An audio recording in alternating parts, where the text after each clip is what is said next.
A magnitude 4.9 earthquake occurred. Ryukyu Islands, Japan. 104 kilometers NNW of NAS. Japan or 296 kilometers SSW of Kagoshima, Japan.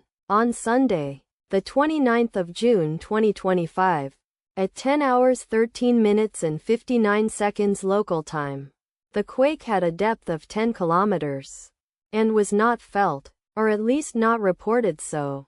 Data source from EMSC. Did you feel it?